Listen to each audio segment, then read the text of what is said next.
في دراسة ظهرت بتتكلم عن هو ليه في بعض الدول ناجحة اقتصاديا وغنية وليه بعض الدول فقيرة. الكلام ده مهم لأنه بينطبق علينا، علشان احنا نعرف مثلا لو خدنا الدراسة دي وشفناها في مصر نعرف احنا ليه احنا فقراء قوي، علشان احنا دولة مسروقة قوي. خلينا نشوف مع بعض الدراسة اللي بتقول لنا ليه بعض الدول غنية وليه بعض الدول فقيرة. What we want to know in this film is why some countries prosper and others stagnate, so that we can understand what rich countries are doing right and get a better grip on the challenges and hurdles facing poor countries. There are basically three factors that determine whether a country will be rich or poor. The first is institutions. Institutions are beyond important. Broadly speaking, rich countries have good institutions and poor ones have very, very bad ones. The correlation between poverty and corruption is direct. The richest countries in the world are quite simply invariably also the least corrupt ones. And the most corrupt countries are also the poorest.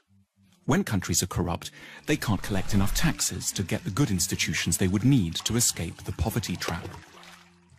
Half of the wealth of the world's poorest 20 countries goes into offshore accounts. Lost revenues in these countries totals between $10 and $20 billion a year. Meanwhile, without an adequate tax base, poor countries can't invest in police, education, health and transport. Now, a more generous way to look at corruption is that it's really a case of clan-based thinking. Say you're hiring someone. In the rich countries, you're meant to do so simply on merit, interviewing lots of candidates, then picking the best one, irrespective of any personal connection. But in poor countries, under the sway of clan-based thinking, that approach would itself be seen as corrupt. It's your duty to disregard the so-called best candidate from an anonymous bunch in order to pick someone from your own team, your uncle, your brother, your second cousin, the guys from the same tribe. As a result, poor countries don't allow themselves access to the intelligence and talent of the whole population. There's a second thing that keeps countries poor: culture. What goes on in people's minds, their outlooks and beliefs. There's another big factor that determines the wealth and poverty of nations: geography. Poor countries are overwhelmingly located in the tropical regions. This isn't a coincidence. Life is, in many ways, simply far, far tougher there.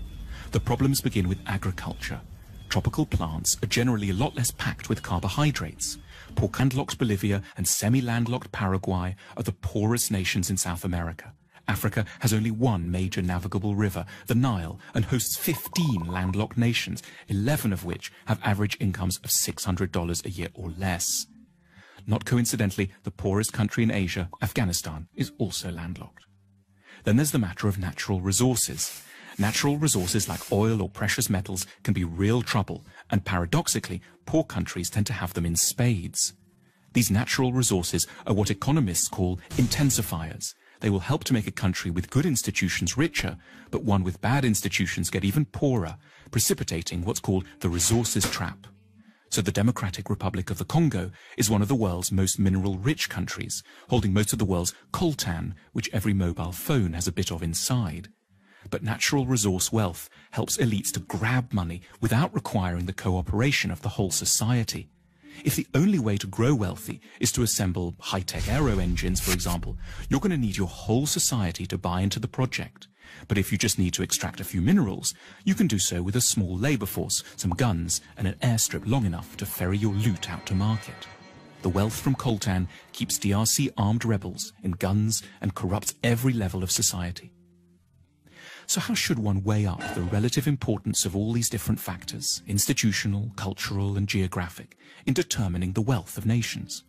There's no hard and fast rules, but as a guide, one can suggest that 50% of a nation's wealth comes down to the state of its institutions, 20% is due to its culture, and 10% each can be allocated to latitude, connectivity with the rest of the world.